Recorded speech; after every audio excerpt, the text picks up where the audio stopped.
We were open for constructive dialogue with the West. We were insisting that both Europe and the entire world need indivisible, equal system of security for all the countries. And for many years, we were suggesting to our partners to discuss this idea together and to work on its implementation. But in response, we were receiving only hypocritical reaction. These were words, but there were also actions: expansion of NATO to our borders, establishment of the new anti-rocket defense in Europe and Asia. They decided to cover themselves with this umbrella. They were deploying military contingents not only near the borders of Russia, and I would like to emphasize this, and you are well aware of this.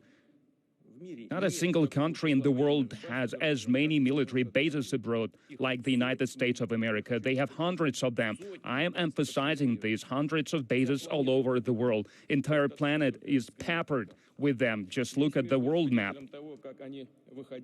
The world was witnessing how they were withdrawing from arms agreements, like the rocket agreements that we have them. They were unilaterally withdrawing from the agreements that preserved peace on the planet. Why did they do this? It was not by chance. And finally, in December of 2021, we officially sent to the United States and to NATO draft agreements on the security guarantees.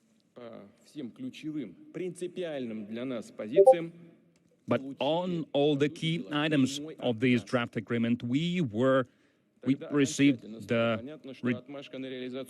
refusal to discuss that.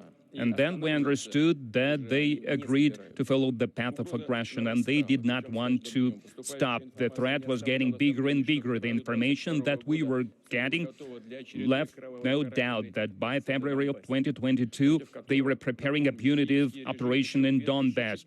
Back in 2014, the Kiev regime was using artillery, tanks, and planes against Donbass. We all remember those images when they were bombing Donetsk from the air. They were launching airstrikes against Donetsk and other cities. Back in 2015, again, they attempted to attack Donbass directly. And they continued to blockade, to shell, to launch serious attacks against civilians, and it contradicted absolutely the resolutions adopted by the Security Council of the UN. Absolutely, completely. But everyone pretended like nothing was going on. And I would like to reiterate this. It was them who unleashed this war. And we just used the force, and we are using this to stop the war.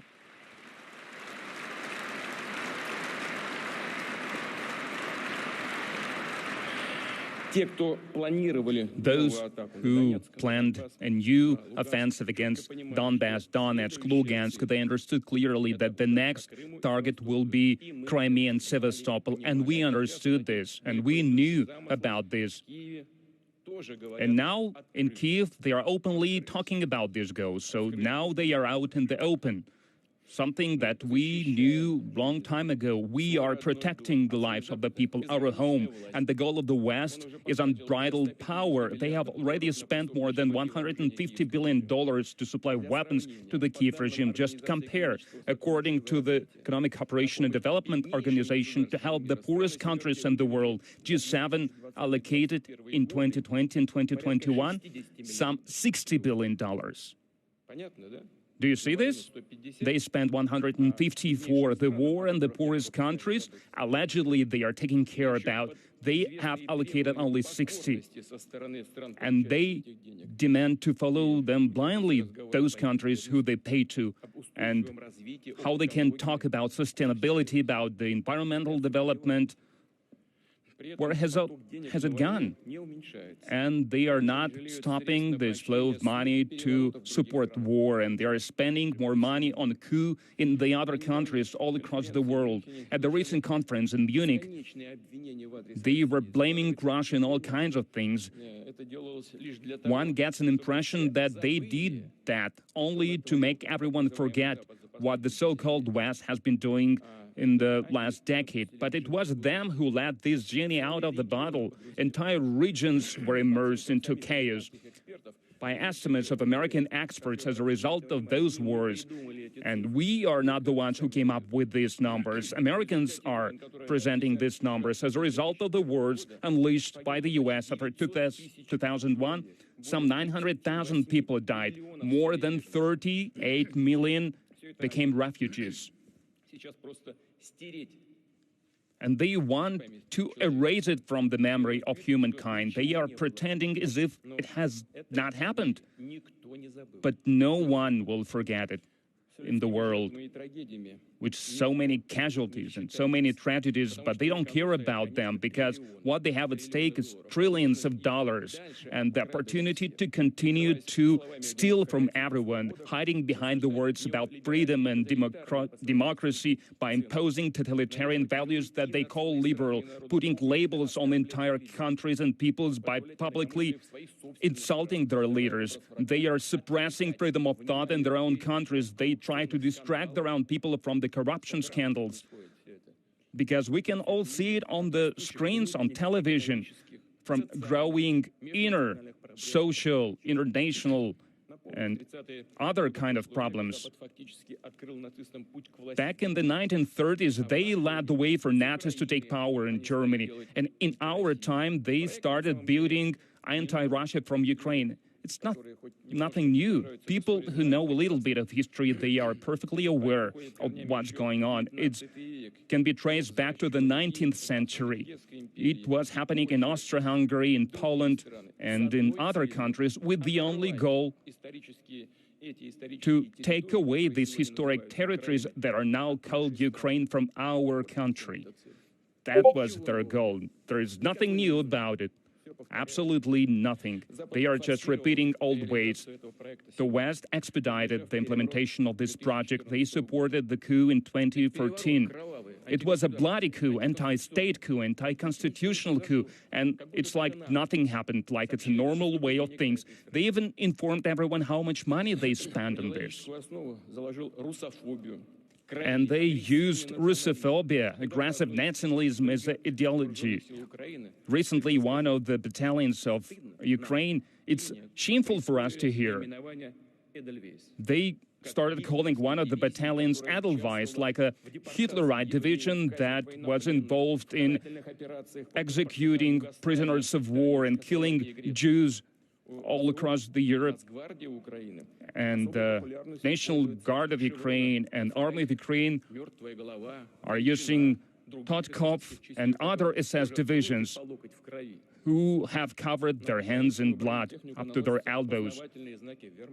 They use marking of Wehrmacht and Nazi Germany on their equipment. Neo-Nazis, they are not even hiding who they consider themselves, who they descended from.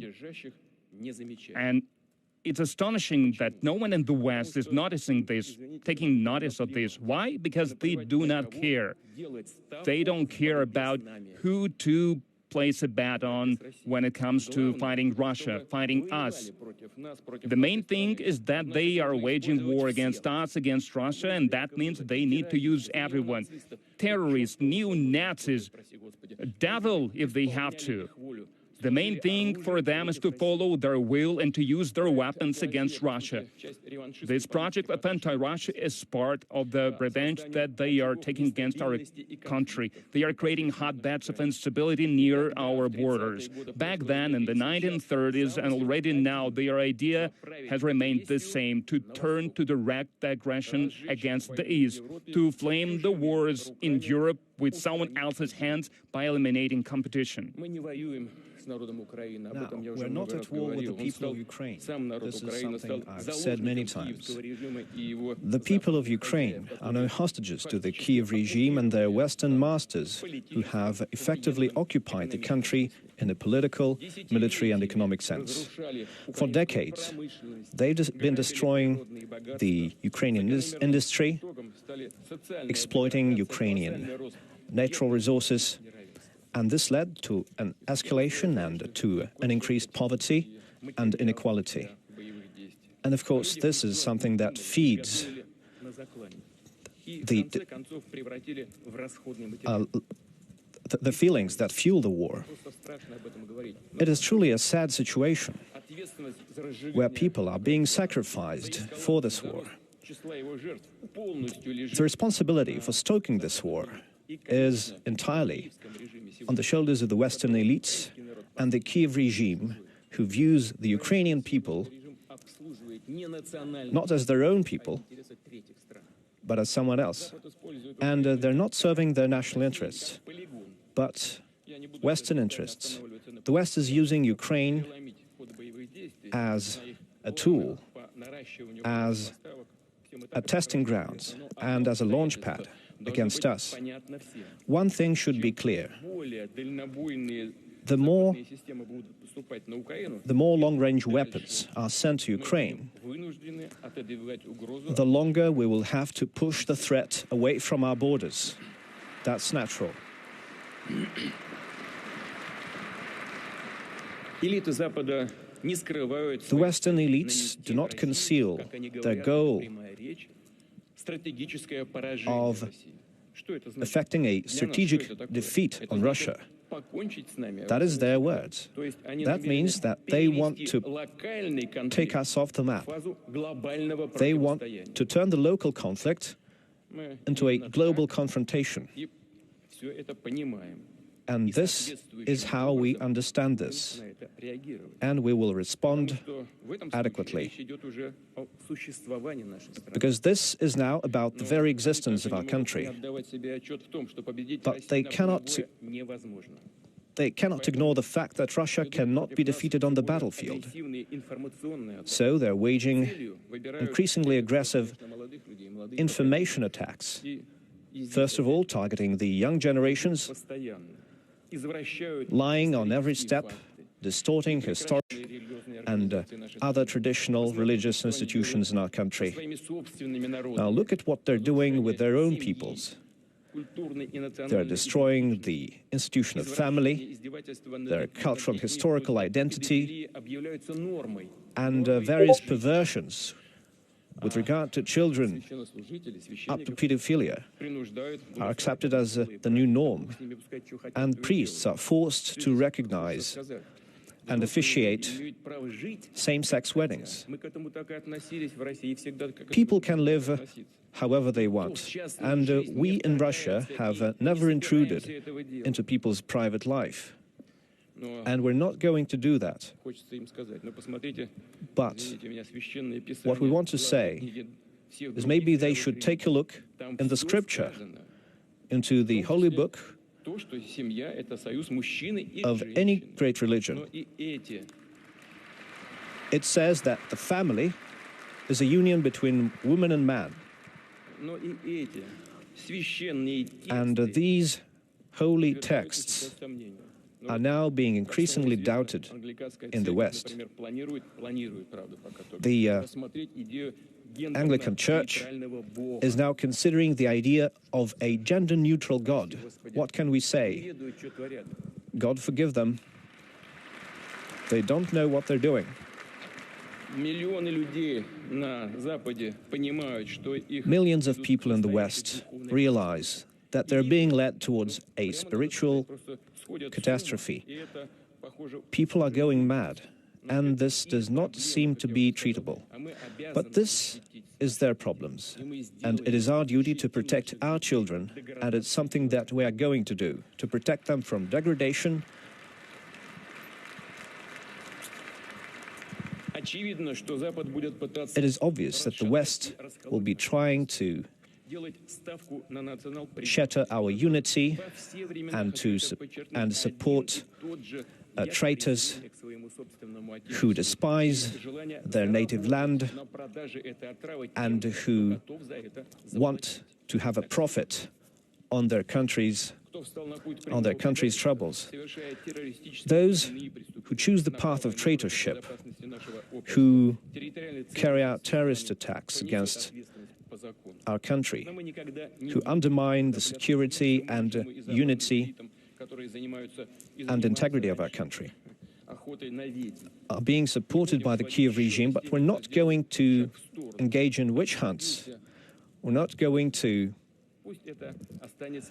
exact revenge on those who took the wrong step, who made the wrong choice.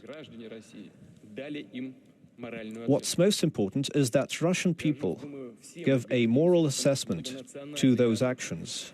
And we're very proud that our multinational people and the majority of Russian citizens have adopted a principled position with regard to the special military operation. They understood what we're doing and they supported our actions in Donbass. This was a true show of patriotism, of the feelings that are historically characteristic of our people. It's something that we see in our history, and it's a way that we see that our fate is the fate of our country. They're one and the same. Friends, I would like to thank all of you and the entire people of Russia, to say thank you to the soldiers and officers in the army, in the navy, in all parts and units of the armed forces, to the volunteers of Donetsk and Lugansk, to those who fight as part of the Bars Army Reserve. And I apologize for not being able to list all of the parts of our society. When I prepared the speech, I had a long list of the heroic units, and then I decided to take it out because, as I've said, it's not possible to name every one of them. So I don't want to leave anybody out. So I bow down before the parents and spouses of those who fight in the special military operation, the doctors and nurses, the sanitary instructors and the railway workers and the truck drivers who carry supplies for the front line, for the builders who restore civilian facilities and those working several shifts at defense manufacturing facilities and those who strive to make our country more secure and more prepared. I want to say thank you to the teachers who take care of the younger generation, especially those who work in the difficult and dangerous conditions near the front lines, and various cultural figures who come to the front line to cheer up our soldiers, the volunteers and journalists, first of all the military correspondents who risk their lives at the front line to tell the word, the truth, the leaders of Russian traditional religions, and especially military priests whose sermons inspire our soldiers and officers, civil servants and business people, those who carry out their civil and human duty. Now, a special thank you to those who live in the Donetsk and Lugansk republics, the Zaporozhye and Kherson regions. You decided what future you want to have at the referendums. You made a clear choice despite the terror and the threats from the neo-Nazis. When military action was close to your homes, but your decision to be with Russia was strong, to be with your native land.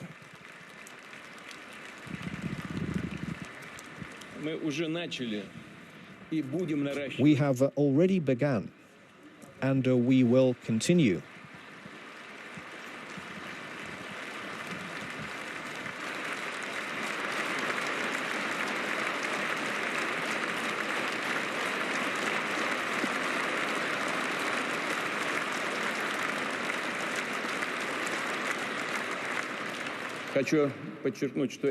I want to emphasize that this response from the audience to people living in the Donetsk and Lugansk republics and the Kherson and Zaporozhye regions was unprompted. Thank you. So we will continue to scale up programs for providing social support in these new regions of the Russian Federation. We will restore the industries and bring back jobs, ports, the Sea of Azov, and build modern railroads, as we did in Crimea, which now has a reliable land link with the rest of Russia. Our joint efforts will make this possible. The constituent entities of the Russian Federation are now directly supporting urban and rural localities and the Donetsk and Lugansk republics and the Zaporozhye and Kherson regions like brothers. And so we've become even stronger. And we will do everything we can so that peace settles once again on this land and we are secure once again.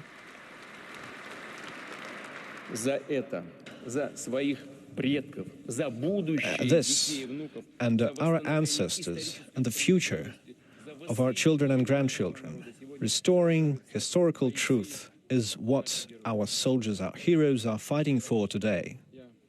Friends, I want to pay tribute to those who gave their lives fighting for our country and to the civilians who died at the hands of the neo-Nazi.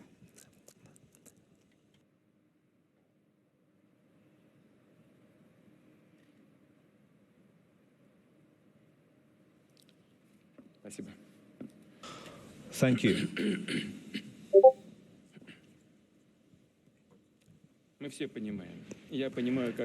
Now, we realize, and I realize, how unbearable it is for the families, the spouses and parents of fallen soldiers, but they made it possible that they grow up heroes, just like during the Second World War, when their ancestors fought against the Nazis. And their spirit and their sacrifice is something that we remember, and it is our duty to support their families and to help their children to get a decent education and a profession. And every such family needs to be in the focus of our state, needs to be cared for, and all its needs need to be met with a prompt response.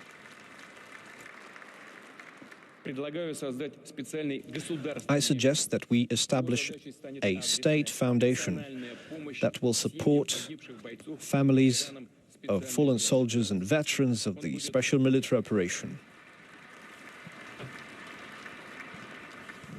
It will coordinate the provision of social, psychological, and medical aid, and providing resorts, vacations, and help people get jobs and improve their professional skills, get new professions. And an important task for the foundation would be organizing home-based care for everyone who needs it to a high level of quality. So I request the government, all those tasked with social policy, and the regions of the Russian Federation to make sure that this happens. The procedure should be open and transparent, and the procedure should be simple, on a one-stop basis, without any red tape. So every family, I want to emphasize this, every family of a fallen soldier, every veteran should have their own personal social worker or coordinator, который в ходе личного общения в режиме реального времени будет решать возникающие вопросы. Who will solve all the problems in real time. We must make sure that this foundation is operational during this year in all regions. We have frameworks to support veterans and people who took part in local conflicts, and I think that this foundation may take up these issues in the future. We need to discuss that, and I request the government to do that.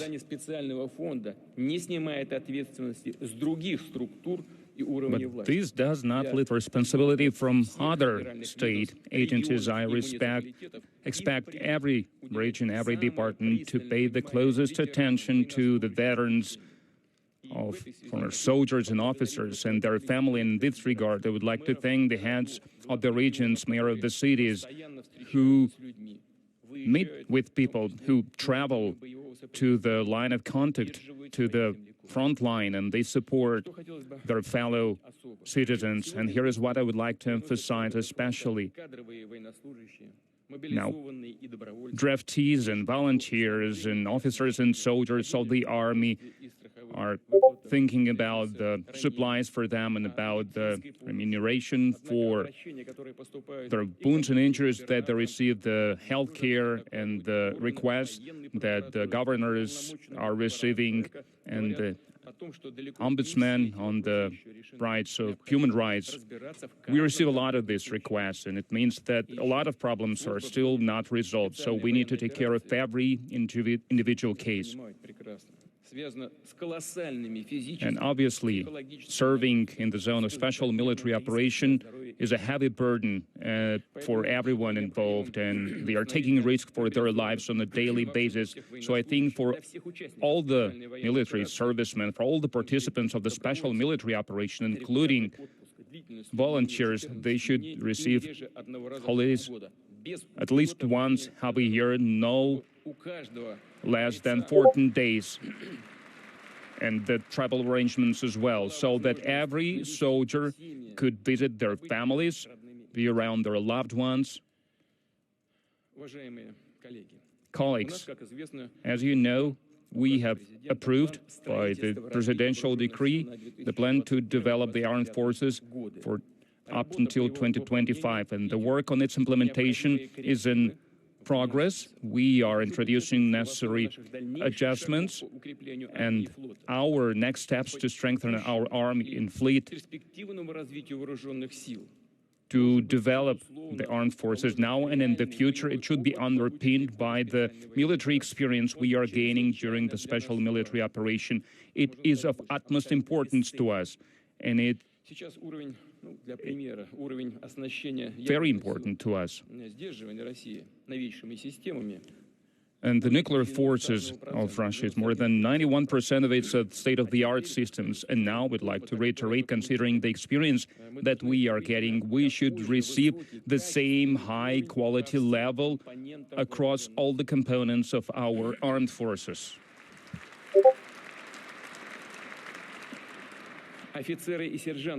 Officers and sergeants who prove themselves as decisive commanders who think in the modern way, and there are many of them, they should be promoted to higher ranks, they should be sent to the military colleges and academies, and they should serve as the cadre reserve for the armed forces. And obviously, they should also receive all kinds of positions in the bodies of power at all levels. I would like to draw your attention to this, because people, they need to understand that their motherland appreciates their effort, their contribution to protect their homeland. We will introduce state-of-the-art technology that will help us to improve the quality and potential of our army and fleet. And we have such innovations in every direction, in every area. A lot of them are vastly better than similar equipment from abroad. And now we need to start to mass produce them. And we are doing this. We are keeping up the momentum. And we are using our own industrial base, scientific base, and we're using small-sized, medium-sized enterprises to do this, and industries. We have experienced specialists and more younger people involved in this who are talented, well-qualified, and they want to achieve breakthroughs, and they stay true to the tradition of Russian armors, and they want to do everything so that we could achieve victory. And we will strengthen the guarantees for the workers. It goes for salaries and allowances and social security. I suggest to start special program on the subsidized rent housing for the defense industries. And the rate should be lower than across the market because the larger share of the rent will be paid by the state for such employees. We talked about this with the government, so I instruct to work on all the details of this program and not to delay the construction of such housing as soon as possible. First of all, in the cities that are important for our defense efforts and for our research efforts. Dear colleagues, like I said, the West has unleashed not only military information, but also economic war, but never. It did not achieve anything anywhere, and it will not succeed in its attempts anywhere. Furthermore, those who are imposing those sanctions, they are punishing themselves. They provoke the price growth, job losses, shutdown of enterprises, energy crisis in their countries, and they are telling their citizens, and we hear that, they are saying that Russians are to blame for all of this. What tools they were using against us in this sanction aggression, they were trying to disrupt the ties with the Russian companies, to switch off the financial system from the communication channels, to destroy our economy, to stop us from accessing the import markets, to stop us from receiving income. They were robbing us of our currency reserves. They were attempting to destroy ruble and to provoke destructive inflation. But again, those anti-Russian sanctions are just means, and the goal, as the Western leaders are saying themselves, and I'm quoting them, to make them suffer, to make our people suffer. So here are these humanists. They want to make people suffer, to destabilize our society from the inside. But all this was in vain. Russian economy and this system of governance were much more durable than the West believed. Thanks to our joint effort of our government, of the parliament, of the Bank of Russia, the regions, and the business circles of employees, we managed to achieve sustainability of our economic situation. We have protected our citizens. We have preserved jobs. There are no shortages on the market, including the most important items. We have supported financial system and the entrepreneurs who are investing in their businesses, and they are investing in the development of the country. Last year, we have started a package of measures to support business and economy for a total sum of some 1 trillion rubles. And we have not printed anything to achieve this. Everything is based on a durable market basis, market foundation. For 2022, the GDP has decreased. So I heard that I should say this. I think yesterday it was published. In due time, everything is according to plan. But they said that we were going to decrease by 25%.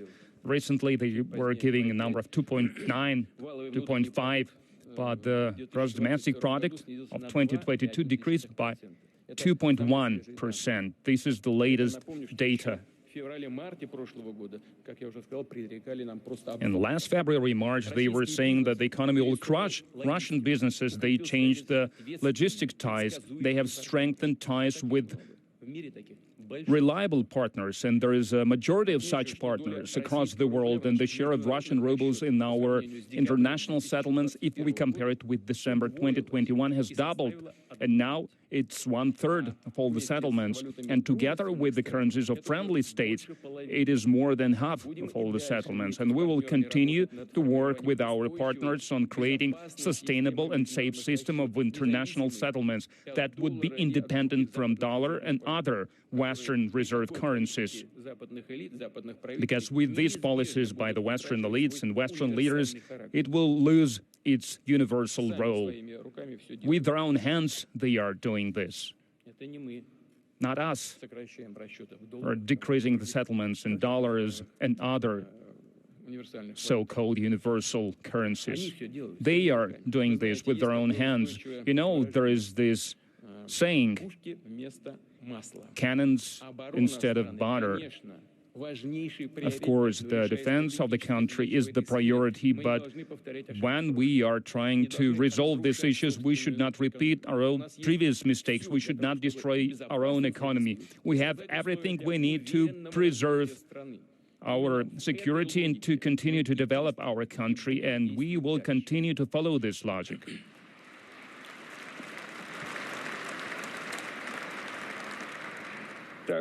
And many basic civilian areas of Russian economy has not increased their output. Housing, for the first time in the modern history of our country, the construction of housing exceeded more than 100 million square meters. As for our farming last year, it doubled its growth. Thank you very much. I would like to bow down to our farmers.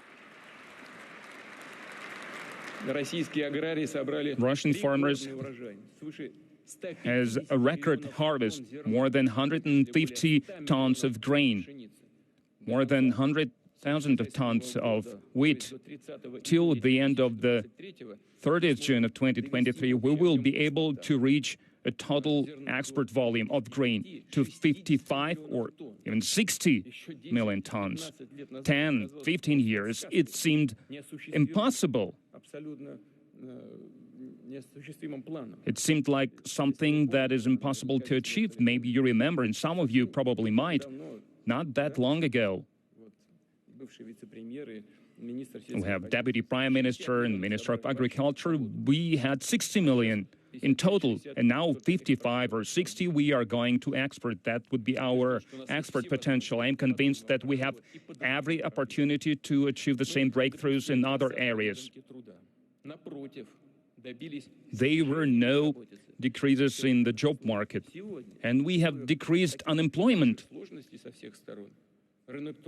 Even against all the difficulties, our employment market has become more comfortable, has become better than it was before. Before the pandemic, we had 4.7%, the unemployment rate. And now it's 3.7, I think. Is it? 3.7. That's the record low number. The economy of Russia has overcome the risks it has. Yes, a lot of them. A lot of those risks were impossible to calculate in advance. We had to react on the fly whenever we faced it, both at the state level and at the businesses level. We were trying to make prompt decisions. And I would like to mention the private initiatives of the medium-sized and small-sized businesses. We should not forget about this. We have evaded too much red tape and regulating the economy to make it more dependent on the state. What's also important, the decrease in the economy was only in the second quarter, and in the third and in the fourth quarter, we have seen the growth. We have reached the new cycle of the economic growth. Per estimates of the experts, of the pundits, its structure is now changing, reaching a new quality level.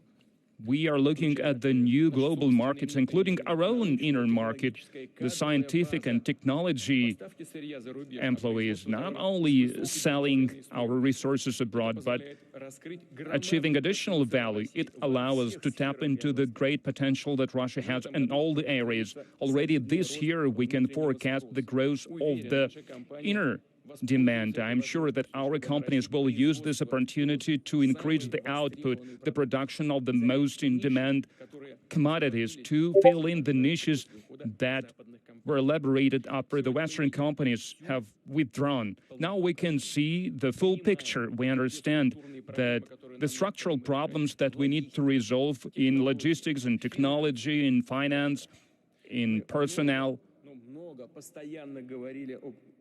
we kept talking about the need to change the structure of our economy over the last years. And now these changes, it's something that we must do.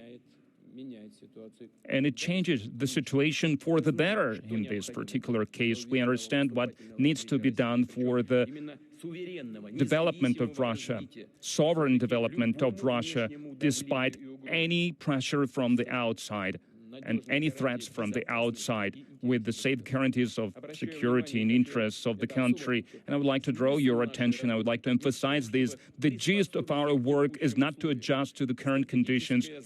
Strategic goal is to bring our economy to the new level, new horizons. Everything is changing now, and everything is changing fast. This time is not only a time of challenges, but it is also a time of opportunities. It is true today.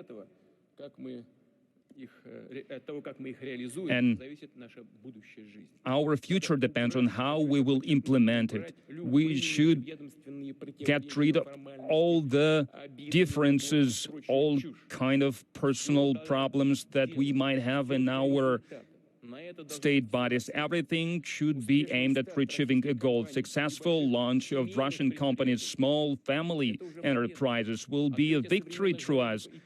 New state-of-the-art factories and new roads will be a victory to us. New schools, new kindergartens will be victory for us.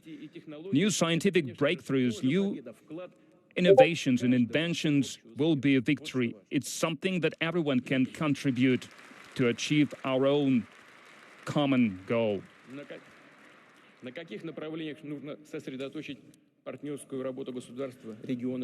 Now, what areas do we need to focus on? In terms of the cooperation between the state and the businesses, we need to expand promising economic ties and build new logistics corridors. The decision has already been made to extend the Moscow-Kazan highway to Yekaterinburg, Chelyabinsk-Tyumen, and then to Irkutsk and to Vladivostok, connecting with Kazakhstan and China, which will expand our ties with Asian countries. We will develop the ports, the Black Sea and the Sea of Azov, and this is already the focus of some parts of our governments, and we will strengthen the North-South corridor this year. We will expand our channels for new types of vessels connecting to Iran, Pakistan, and we will continue to develop our ties and develop the corridors. The eastern direction of our railways, the Trans-Siberian Railway and the Baikal-Amur main line, as well as the Northern Sea Route. This will be beneficial not only for the cargo flows, but also for the development of Siberia and other regions. Infrastructure will be developed, including communications and transport. In 2024, at least 85% of roads in urban localities and also municipal roads will be brought up to the national standard, and I'm confident that we will achieve this target. Gasification, free of charge for households, will now be expanded to social facilities such as kindergartens and healthcare facilities, and this will be a program that will be constantly available for people. You will always be able to apply to have a gas connection, to have your house connected to the grid. A larger program of construction and repairs for housing and utilities infrastructure will be carried out. 4.5 trillion rubles will be invested in that over a period of 10 years. It's important for this program to start with a strong momentum. So I ask the government to provide the necessary financing right away. We need to strengthen our industry, so we have the industrial mortgage instrument. Subsidized loans will be available for buying sites to construct manufacturing facilities and also to modernize existing facilities. And this will be a great contribution. These loans will be up to 500 million rubles, and the rates will be 3 to 5%, and they will be provided for a term up to 7 years. I think that is truly a great start. Starting this year, we'll be reducing fiscal and administrative burdens for resident companies and industrial clusters, and they will receive subsidies from the state and long-term state procurement contracts. By 2030, we will ensure 10 trillions worth of projects to be implemented, and we expect that about 2 trillion will be invested in the nearest period. And those